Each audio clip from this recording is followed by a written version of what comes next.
નમસ્કાર, સમાચારો સાથે હું છું વિધાતા। સૌથી પહેલા વાત કરીએ લોકસભા ચૂંટણીમાં જીત મેળવવા માટે પ્રચાર પૂરજોશમાં ચાલી રહ્યો છે। દરેક પાર્ટીના નેતા પોતપોતાની રીતે જંગી સભાઓ પણ સંબોધી રહ્યા છે, પણ ભાજપના ફાયબ્રાન્ડ નેતા એવા તો બગડ્યા કે તેમણે મતદાતાઓને આપી દીધી ધમકી। આ નેતાનું નામ છે મધુ શ્રીવાસ્તવ। તો જાણીતા છે પોતાની આખી બોલી માટે પણ આ વખતે મધુ આવા રોષે ભરાશે તેની કોઈએ કલ્પના પણ નહીં કરી હોય।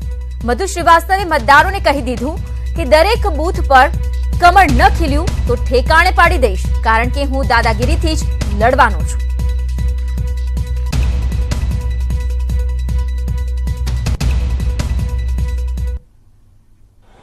વિનંતી કરું છું કે બધા જ બૂથના અંદર કમલના નિશાન નીકળે। જો કમલના નિશાન નહીં નીકળે તો કાન ખોલીને સાંભળી લેજો, તમે જે બી ગેરકાયદેસર રહે છે એમને ઠેકાને પાડી દઈશ।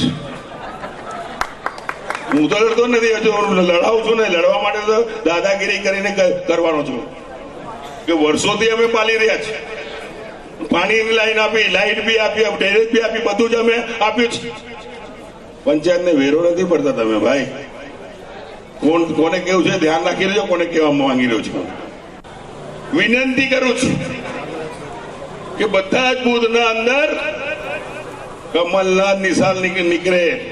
જો કમલના નિશાન નહીં નીકળે તો કાન ખોલીને સાંભળી લેજો, તમે જે બી ગેરકાયદેસર રહે છે એમને ઠેકાને પાડી દઈશ।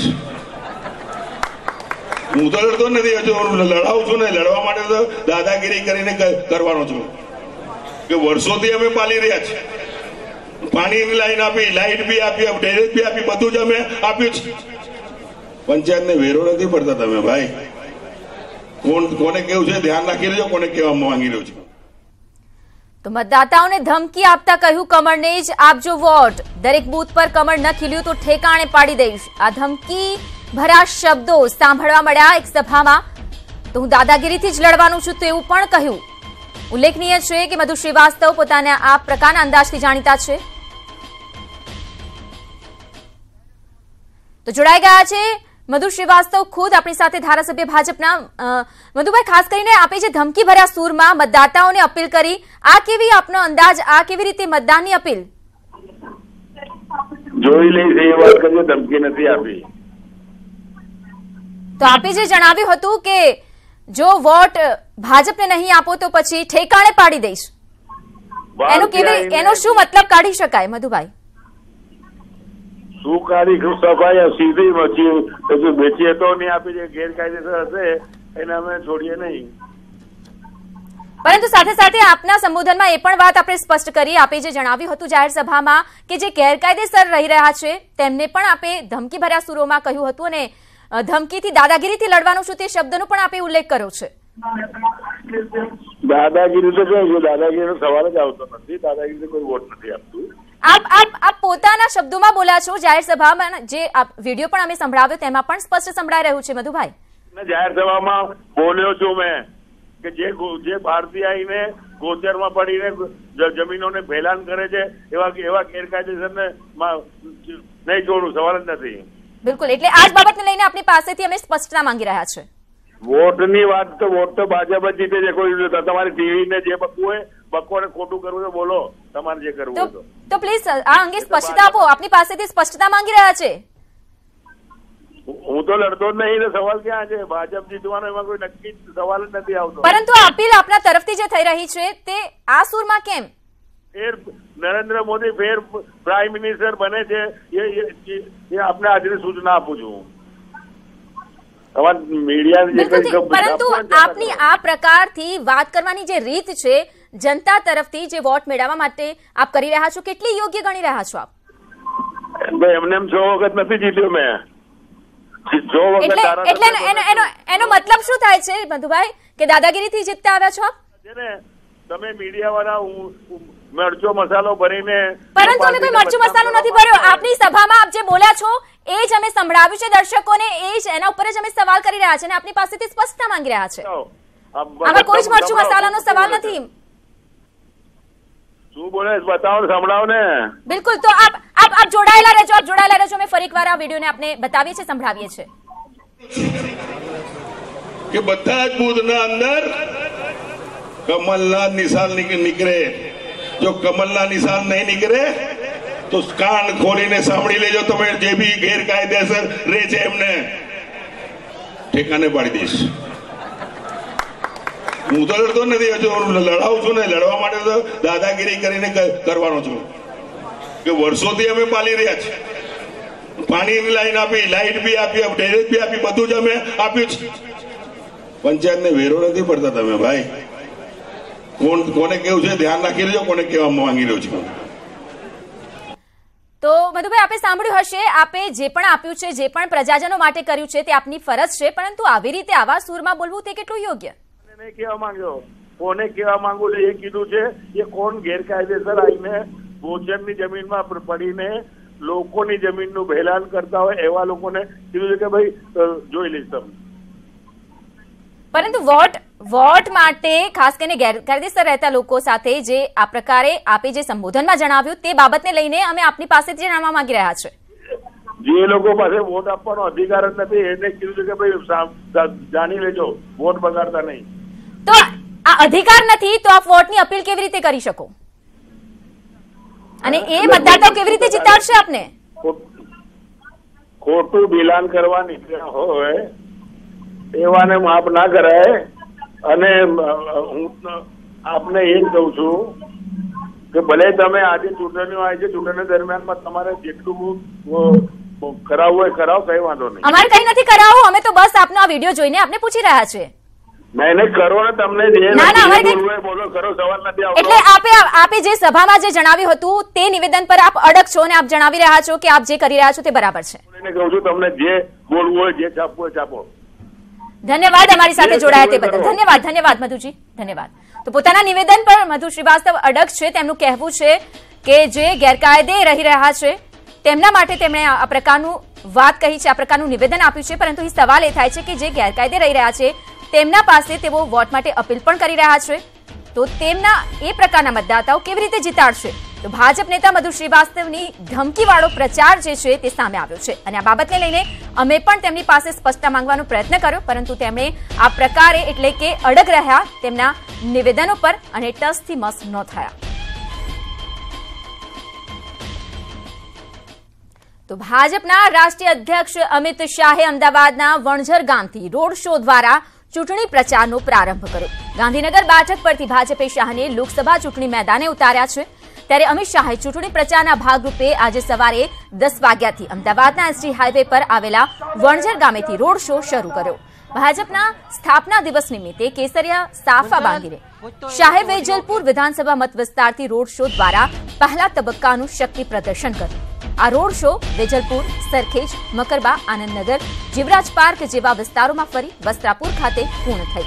તો આ રોડ શોમાં પ્રદેશ ભાજપ પ્રમુખ જીતુ વાઘાણી સહિતના ભાજપના આગેવાનો અને કાર્યકર્તાઓ પણ જોડાયા હતા. તો સાંજે 5:30 વાગે રાણીપથી બીજા તબક્કાનો રોડ શો શરૂ થશે, જે Chandlodia, Umiya hall, Vande Mataram road, કંકુનગર, Durga school, સરદાર ચોક સહિતના વિસ્તારોમાં ફરી દેવભૂમિ રોડ પાસે પૂર્ણ થશે.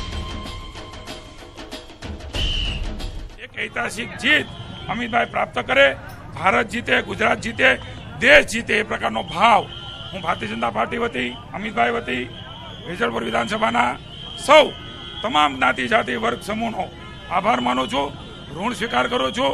23 તારીખે કમળના નિશાન ઉપર બટન દબાવીને અમિતભાઈ શાહને, ભારતને, ભાજપને, નરેન્દ્રભાઈને જીતાડી. તો ભાજપના સ્થાપના દિવસે જ શત્રુઘ્ન સિન્હા કોંગ્રેસમાં જોડાઈ ગયા છે અને ભાજપ સાથે છેડો પાડી દીધો છે. શત્રુઘ્ન સિન્હાએ લોકસભા ચૂંટણી માટે પોતાની ટિકિટ કપાતા ભાજપ છોડ્યું છે. ત્યારે કોંગ્રેસમાં જોડાયા બાદ હવે તેમણે પટણા સાહેબથી ટિકિટ મળી શકે છે તેવી શક્યતાઓ છે. તો પ્રસંગે શત્રુઘ્ન સિન્હાએ જણાવ્યું હતું કે જે પક્ષમાં મારી પરવરિશ થઈ છે તેના જ સ્થાપના દિવસે તેને છોડવાનું મને દુઃખ છે, પણ ભાજપે નોટબંધી, જીએસટી જેવા કેટલાક અયોગ્ય નિર્ણયો કર્યા છે અને વિપક્ષને તે દુશ્મન સમજે છે. એમ થવું જોઈએ નહીં. राहुल जी से बिल्कुल सहमत हैं कांग्रेस पार्टी के इस बयान से कि ये जो नोटबंदी है शायद विश्व का सबसे बड़ा घोटाला है. जैसे भारतीय जनता पार्टी ने, मुझे दुख हो रहा है कि आज उनके स्थापना दिवस पर मुझे कहना पड़ रहा है, जहां का मैं परिवार का एक हिस्सा रहा हूं, कि इस पार्टी ने सही कदर नहीं की लोगों की, और ना अपनों की ना तथा कथित परायों की। इन्होंने विरोधियों को दुश्मन की नजर से देखा। जब हम ये दुश्मन की, हालांकि मेरा ये मानना है कि आपका विरोधी जो है, जैसा आडवाणी जी ने कहा, आपका एडवर्सरी हो सकता है, आपका दुश्मन नहीं हो सकता है। वो भी इसी परिवार का, इसी समाज का है। ભાજપના લોકસભા ચૂંટણી પ્રચારના ભાગરૂપે રક્ષામંત્રી નિર્મલા સીતારમણ ગુજરાતના પ્રવાસે છે। તેમણે વડોદરાના જ્યુબિલી પાર્ક પાસે પ્રબુદ્ધ નાગરિક સંમેલનને સંબોધન કર્યું, જે બાદ પત્રકાર પરિષદ સંબોધી વડોદરામાં ભાજપ સરકારે કરેલા વિકાસ કાર્યોની રૂપરેખા રજૂ કરી। આ સાથે જ રાફેલ ડીલ મુદ્દે રાહુલ ગાંધી પર આકરા પ્રહારો પણ કર્યા। जांच में जाकर विटनेस के नाते भी शायद बोलना पड़ेगा कि एपी कौन है, फैमिली कौन है वगैरह। उसमें जल्दी कंक्लूजन भी कर सकते हैं। जहां घोटाला नहीं है उसके ऊपर इन्वेस्टिगेशन क्यों करें भाई? इतना खुलेआम इन्वेस्टिगेशन ऑगस्टा वेस्ट एंड में, इटली में भी हो रही है, इधर भी हो रही है, वो तुरंत करें। जनता अभी देखभाल कर रहे हैं कि ये कौन है, एपी कौन है, फैमिली कौन है। લોકસભા ચૂંટણીમાં દક્ષિણ ગુજરાતનું ગઢ જીતવા કોંગ્રેસે કસી લીધી છે કમર। દક્ષિણ ગુજરાતમાં ભાજપના ઉમેદવારોને ટક્કર આપવા કોંગ્રેસે લાંબા ગાળાનો ખેલ પૂરો પાડ્યો અને આ ખેલના પરિણામની રાહ જોઈને બેઠી છે ગુજરાત કોંગ્રેસ। ગુજરાતમાં કોંગ્રેસે દક્ષિણ ગુજરાતમાં ગુમાવેલી વોટ બેંક પરત મેળવવાનો વ્યૂહ અપનાવ્યો છે। ભાજપની આ ચારે બેઠકો પર કોંગ્રેસ જીતે કે ન જીતે પણ ભાજપની લીડ ઘટે તેવી ગણતરી સાથે ઉમેદવાર પસંદ કર્યા છે।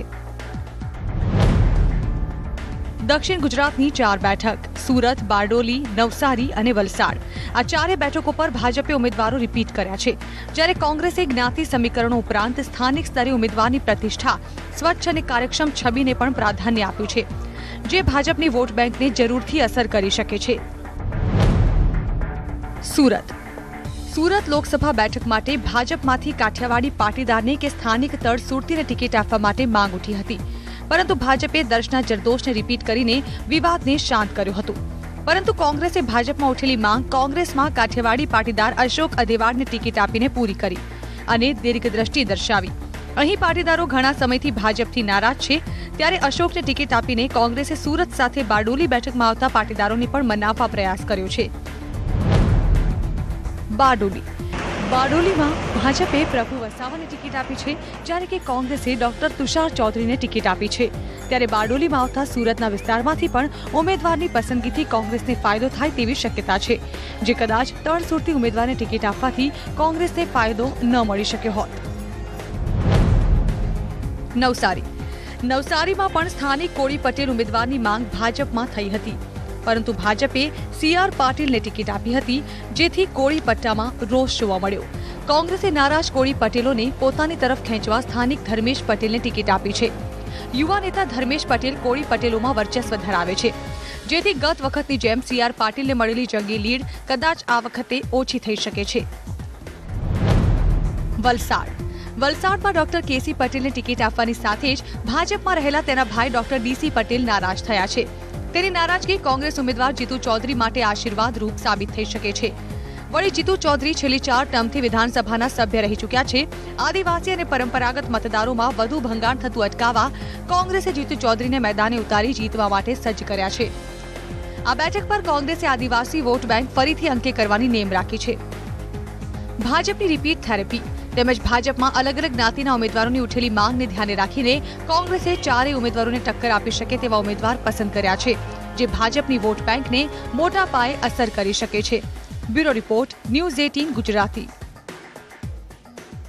26 બેઠકો પર ભાજપ અને કોંગ્રેસના તમામ મૂર્તિયાઓએ ફોર્મ ભરી દીધા છે અને ફરી એક વખત ગુજરાતમાં ભાજપ અને કોંગ્રેસ વચ્ચે સીધો જંગ જામશે। ભાજપે જ્યાં 6 મહિલાઓ પર ભરોસો મૂક્યો છે, ત્યાં કોંગ્રેસે માત્ર એક જ બેઠક પર મહિલાને ટિકિટ આપી છે।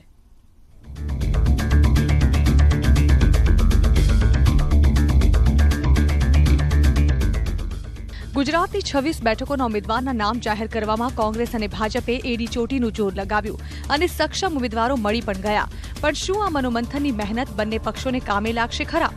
કારણ કે કોંગ્રેસે નામ જાહેર કરવાને બદલે ઉમેદવારોને મેન્ડેટ આપ્યા, તો ભાજપે પોતાના જૂના જોગીઓને મેદાને ઉતાર્યા। ભાજપે 16 સાંસદોને રિપીટ કર્યા અને 26માંથી 10 સાંસદોની ટિકિટ કાપી। તો પરબત પટેલ સહિત 3 ધારાસભ્યોને મેદાનમાં ઉતાર્યા તો કેટલાક નવા ચહેરાઓને યાદીમાં સમાવેશ કરવામાં આવ્યા। બીજી તરફ કોંગ્રેસે 8 ધારાસભ્યોને આ યાદીમાં સ્થાન અપાવ્યું।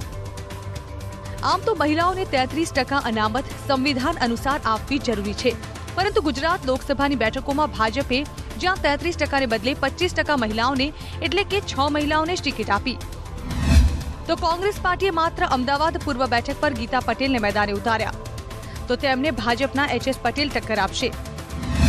જો ભાજપની વાત કરવામાં આવે તો ભાજપે વડોદરાથી રંજન ભટ્ટ તો તેની સાથે કોંગ્રેસના પ્રશાંત પટેલ, છોટા ઉદેપુરથી ભાજપના ગીતા રાઠવા તો કોંગ્રેસના રણજીત રાઠવા, જામનગરથી ભાજપના પૂનમ માડપ તો કોંગ્રેસના મૂળ કંડોરિયા, મહેસાણાથી ભાજપના શારદાબેન પટેલ તો કોંગ્રેસના એ.જે. પટેલ, સુરતથી ભાજપના દર્શના જરદોશ તો કોંગ્રેસના અશોક અધિવાડા અને ભાવનગર બેઠક પર ભાજપના ભારતીબેન શિયાળ તો તેની સામે કોંગ્રેસના મનહર પટેલનું નામ જાહેર કર્યું છે। હવે ભાજપની આ મહિલા બ્રિગેડ જીતનો કેવો પરચમ લહેરાવે છે તે જોવું પણ રોચક રહેશે, કારણ કે કોંગ્રેસે પણ આ મહિલા ઉમેદવારો સામે પોતાના દમદાર ખેલાડીઓને જ મેદાને ઉતાર્યા છે। Bureau report, news 18 Gujarati. તો ગીર સોમનાથના ઉના તાલુકાના કેસરિયા ગામેથી લોકસભા બેઠકના ઉમેદવાર પુંજાભાઈ વંશે પ્રચારના શ્રી ગણેશ કરતા કાર્યકરોની બેઠકને સંબોધી હતી અને ભાજપને આડે હાથ લેતા જણાવ્યું હતું કે વર્ષ 2014ના સમીકરણો જુદા હતા, આ વખતે સ્થિતિ જુદી છે।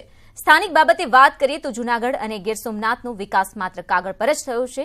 કોંગ્રેસ વાસ્તવવાદી પાર્ટી છે, કોંગ્રેસે ખેડૂતોના દેવા માફ કર્યા છે અને આ સહિતના અનેક મુદ્દાઓ તેઓ પ્રજા સમક્ષ લઈ જવાનું કહી લોકોને સંબોધ્યા હતા।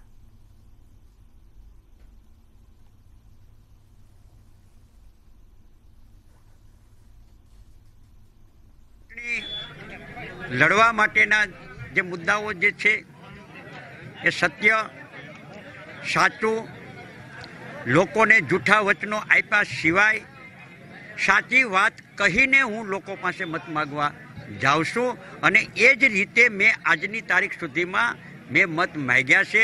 મેં જે જાહેરમાં કીધું છે એ જ હું કરું છું, જે હું કરી શકું એ જ હું જાહેરમાં બોલું છું। જે હું નથી કરી શકતો અથવા નથી કરી શકવાનો એ મેં ક્યારેય જાહેરમાં મારા 7 ઇલેક્શન દરમિયાન મેં ક્યારેય કોઈ દિવસ લોકોને કીધું નથી। આજે ભાજપનો સ્થાપના દિવસ છે અને આ જ દિવસે વડોદરામાં યોજાયેલા ભાજપાના એક કાર્યક્રમમાં મોટી ભૂલ લોકોની આંખે ઉડીને વળગી। પૂર્વ પ્રધાનમંત્રી અને બીજેપીના સ્થાપક નેતાઓમાં સ્વર્ગસ્થ અટલ બિહારી વાજપેયીનો ફોટો આ કાર્યક્રમમાં ક્યાંય જોવા ન મળ્યો। જોકે આખા કાર્યક્રમ દરમિયાન ભાષણ કરતા દરેક વ્યક્તિએ અટલજીને શબ્દોથી યાદ કર્યા, પરંતુ તેમની તસવીર ના તો બેનરોમાં જોવા મળી કે ના તો હોર્ડિંગ્સ કે સ્ટેજ પર જોવા મળી। સાથોસાથ ભાજપના દિગ્ગજ નેતાઓમાં લાલકૃષ્ણ અડવાણીની તસવીરોનું પણ નામો નિશાન ક્યાંય જોવા ન મળ્યું। તો આજે બીજેપીના સ્થાપના દિવસે જ બીજેપીના પાયા એવા દિગ્ગજોના નામ ભૂલાઈ ગયા, તો સાથે સાથે તેમના ક્યાંય ફોટો પણ જોવા ન મળ્યા, માત્ર શબ્દો થકી તેમને યાદ કરાયા। સંસ્કારી નગરી વડોદરામાં માનવતાને નેવે મૂકે તેવા દ્રશ્યો સર્જાયા। તબીબો પરથી વિશ્વાસ ઉઠી જાય તેવા દ્રશ્યો સયાજી હોસ્પિટલમાં જોવા મળ્યા। સયાજી હોસ્પિટલમાં એક પુત્ર પોતાના પિતાની સારવાર કરાવવા માટે લઈને ગયો હતો, જ્યાં તેના પિતાના પગમાં ગેંગ્રીન થયું હોવાથી ડોક્ટર અને નર્સને સૂગ ચડી અને દીકરાને જ તેના પિતાના પગમાંથી ચીપિયા વડે જીવડા કાઢવા કહ્યું। તો બીજી તરફ પુત્રએ પણ તબીબોના કહેવા મુજબ મેડિકલ સ્ટોરમાંથી ટર્પેન્ટાઇન ઓઇલ લઈ આવ્યો અને ત્યારબાદ એનસીઓટીના એક રૂમમાં દર્દી બુધાભાઈને સુવડાવીને પુત્ર મહેશને ડોક્ટરે ઓઇલ અને એક ચીપિયો પકડાવી દીધો અને ગેંગ્રીનની જગ્યાએ થોડી વારે ઓઇલ નાખવાનું કહ્યું અને જીવડા નીકળે તો તે કાઢવા સૂચના આપી, જેના કારણે કલાકો સુધી પુત્રએ પોતાના પિતાના પગમાં ટર્પેન્ટાઇન ઓઇલ નાખી જેમ જેમ જીવડા નીકળતા ગયા તેમ તેમ તે પગમાંથી ચીપિયા વડે બહાર કાઢતો રહ્યો। આ ઘટનાનો વિડીયો વાયુવેગે વાયરલ થતા તબીબી આલમમાં ખળભળાટ મચી ગયો છે અને સમગ્ર મામલાને લઈને તબીબો અને નર્સનું મનસ્વીપણું જોતા જાણે કે માનવતા મરી પરવારી હોવાનું સ્પષ્ટ દ્રશ્યમાન થયું।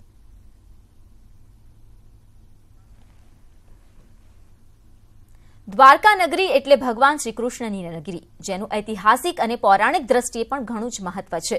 ભગવાન દ્વારકાધીશની કર્મભૂમિ તરીકે જાણીતા આ તીર્થ સ્થળની રોજ અનેક યાત્રાળુઓ મુલાકાત લેતા હોય છે, ત્યારે આવનારા યાત્રાળુઓ ભગવાન શ્રીકૃષ્ણના જીવનકાળ વિશે જાણી શકે તે માટે દ્વારકામાં ઉત્તમ કક્ષાના ચિત્રોનું નિર્માણ કરવામાં આવી રહ્યું છે।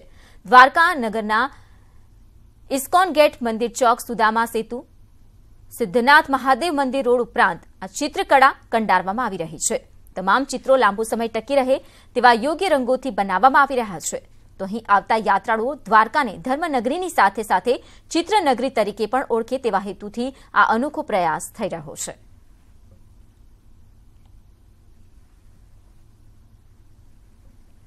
તો ખાસ ચિત્ર જે કંડારવામાં આવ્યા છે ભગવાન કૃષ્ણના જીવન પર આધારિત આ ચિત્રો છે.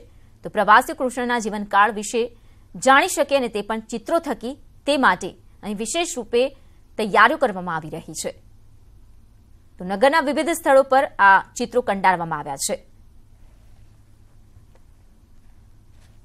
દ્વારકા નગરી ભગવાન શ્રી કૃષ્ણની નગરી છે અને શ્રી કૃષ્ણ એટલે કલાઓના સ્વામી. તો શહેરની માળખાકીય સુવિધાઓના વિકાસ કામો કરતા કરતા આ પાસું પણ શહેરના વિકાસમાં વણી લેવામાં આવે તો બિલકુલ યોગ્ય થાય.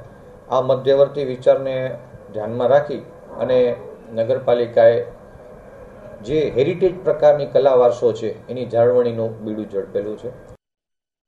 સુરત જિલ્લાના છેવાડે આવેલા મહુવા તાલુકાના માછીસાદરા ગામમાં એક MBAની ડિગ્રી ધરાવતા યુવકે પોતાની મહિનાની લાખ રૂપિયાની આવક છોડીને વર્મી કમ્પોસ્ટ ખાતર બનાવવાનું શરૂ કર્યું છે. સૌથી નવાઈની વાત તો એ છે કે આ યુવકે મહુવા તાલુકાના ખેડૂતોની દયનીય સ્થિતિ જોઈને જમીનને ફળદ્રુપ બનાવવા માટે ખાતર બનાવવા માટેનો નિર્ણય લીધો છે. તો જતા જતા જોઈ લઈએ આ ખાસ અહેવાલ.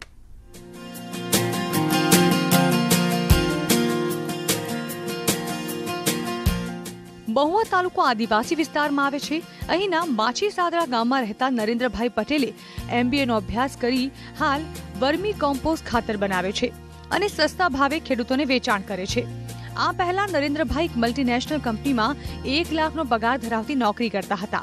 પણ તેમણે જ્યાં તાલુકામાં જોયું કે જમીન પૂરતા પ્રમાણમાં ફળદ્રુપ ન હોવાને કારણે ખેડૂતોની સ્થિતિ દયનીય હતી, ત્યારે તેમને વિચાર આવ્યો કે જો વર્મી કમ્પોસ્ટ ખાતર આ જમીનને મળે તો જમીન ફળદ્રુપ બને. બસ આ જ વિચાર બાદ તેમણે નોકરીને અલવિદા કરીને માછીસાદરા ગામમાં પોતાના જીવનની નવી શરૂઆત કરી. સુગર સુમુલની ફેક્ટરીને વિઝિટ કરી અને કેવી રીતે સારું શું કરી શકે તે અમે લોકોએ જોયું. તો એ નિષ્કર્ષ એ નીકળ્યો કે વર્મી કમ્પોસ્ટનું એક યુનિટ થઈ શકે. અમે લોકોએ એક વિઝિટ કરી, ઘણા બધા યુનિટોની વિઝિટ કરી, જે એક્ઝિસ્ટિંગ વર્મી કમ્પોસ્ટના યુનિટ છે એમનો રિસ્પોન્સ લીધો. તો તેમણે બધું જણાવ્યું અને બધી પરિસ્થિતિ જોઈને અમે લોકોએ નક્કી કર્યું કે આ રીતે બધું વર્મી કમ્પોસ્ટ એ કરી શકાય. અને ગામમાં લોકોને છાણના ભાવ મળતા નથી, તો એક જ એવું યુનિટથી લોકોના છાણના ભાવ પણ મળી ગયા. અમારાથી ઉત્પાદન મળ્યું એટલે ખેડૂતનો ખર્ચો ઘટી ગયો, જમીનની ગુણવત્તાઓ સુધરી અને ઉત્પાદન ઉચ્ચ ગુણવત્તાવાળું મળવા લાગ્યું. નરેન્દ્ર પટેલ પાસેથી વર્મી કમ્પોસ્ટ ખાતરનો ઉપયોગ કર્યા બાદ જમીનની ગુણવત્તા સુધરી અને પાકની ગુણવત્તામાં પણ સુધારો થયો છે, જેથી ખેડૂતો પણ ખુશ છે. તો વર્મી કોમ્પો યુનિટથી નરેન્દ્રભાઈ ગામની 16 જેટલી મહિલાઓને પણ રોજગારી આપે છે. તેનો સંતોષ પણ નરેન્દ્રભાઈને છે. તેમાં પરવર છે, ભીંડી છે, બધું કર્યું છે, ભાત કર્યું છે, બધું કર્યું છે. વર્મી કમ્પોસ્ટનો અમે ઉપયોગ કરીએ છીએ અત્યારે. આગળ અમે ભૂતકાળમાં કદાચ પેલો જે રાસાયણિક ખાતર ખરું એનો ઉપયોગ કર્યો હતો, એના કરતાં રિઝલ્ટ એના માટે અમારે સારું છે. ગામમાં રહું છું અને આ નરેન્દ્રભાઈના અહીંયા વર્મી કમ્પોસ્ટ યુનિટમાં કામ કરું છું અને મારી સાથે બીજી પણ 15-16 બહેનો બીજી પણ કામ કરે છે અને અમને રોજી મળે છે અને એનાથી જ અમે ઘર ચલાવીએ છીએ. આમ એક MBA ભણેલા યુવાન નરેન્દ્રભાઈ પટેલે એક નવી શરૂઆત કરી છે અને તેમને કારણે ગામનું જીવન ધોરણ પણ ઉપર આવ્યું છે. ત્યારે નરેન્દ્રભાઈએ સાબિત કરી બતાવ્યું છે કે ભણતરની સાથે સમાજને કંઈક આપીને પણ નવો ચીલો ચિતરી શકાય છે. કેતન પટેલ, ન્યૂઝ 18 ગુજરાતી, માછીસાદરા ગામ, સુરત.